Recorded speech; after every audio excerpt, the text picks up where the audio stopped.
Mes chers compatriotes, bonjour, bonsoir selon l'endroit où vous vous trouvez pour suivre cette communication. Je suis Armand Manziono Bouterezi, Boutinde Boavindo Munabangungu, Wakalamu Kwendanku Krika, Jean le Baptiste. Ma communication d'aujourd'hui s'intitule Entre abandon et libération du poule. Le poule libéré, le Congo serait libre, dixit le vieux sage Korobo machuaniste. L'abandon par l'État de cette contrée et les guerres intestines de la diaspora du poule de France desservent à jamais la cause de cette région.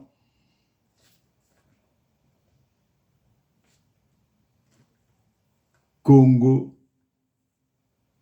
et de ses populations Congo, Lari, Teke et Sundi.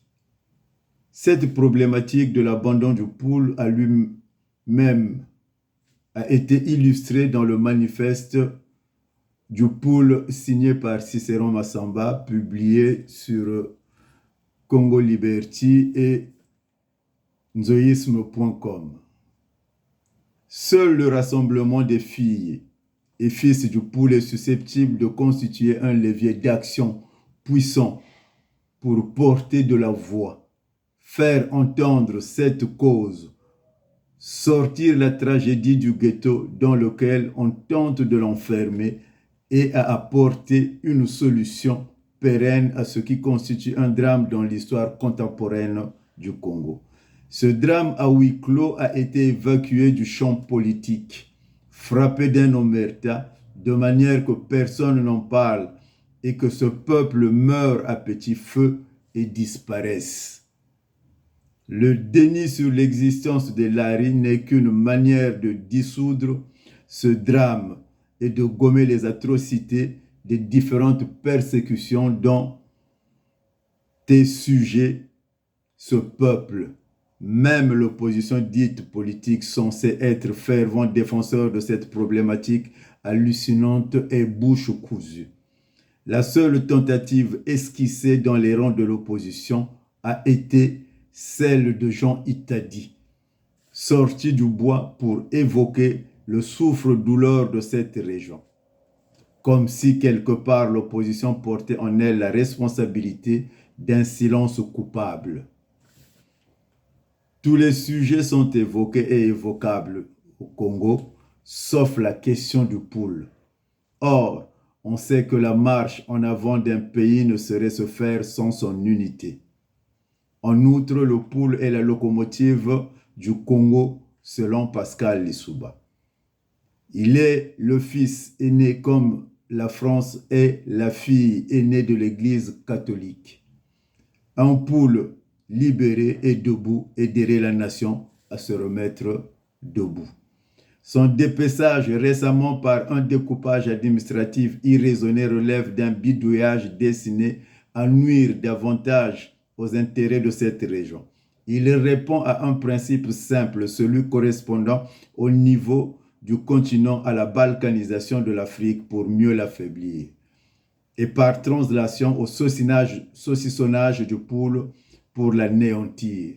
En dépit des 26 ans de cette région, en dépit des 26 ans que cette région est abandonnée à elle-même, assiégée par 3000 militaires, le poule est devenu le butin des gens sans foi ni loi qui ont raté leur vocation de gangsters et qui ont échoué en politique. Ces derniers ont détruit la vie en société des originaires du poule.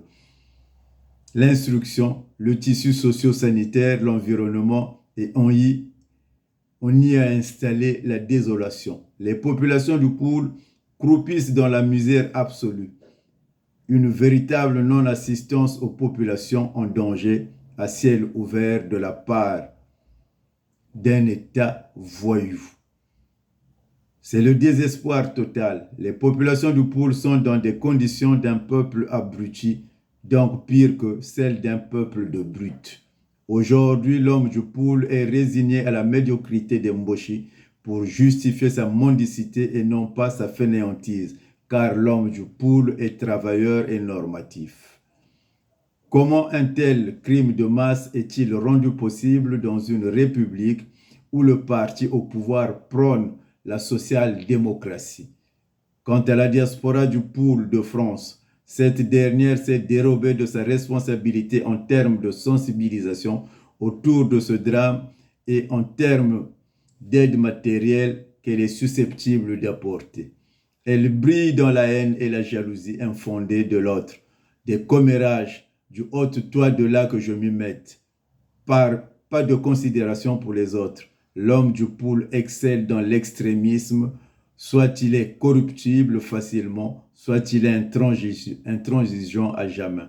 Sa position n'est jamais pondérée ni modérée, ce qui fait son malheur, car ça les emmène à s'exclure entre eux, ne pouvant donc bâtir un front commun.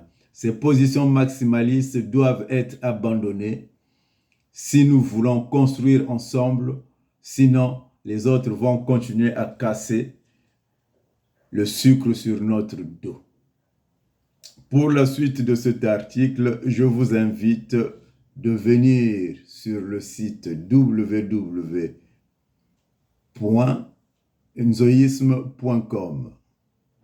Armand Manziono, Boutelezi, Bouchindi Boavinu Munabangungu Wakala Mukwenda Nkukurika, Jean le Baptiste.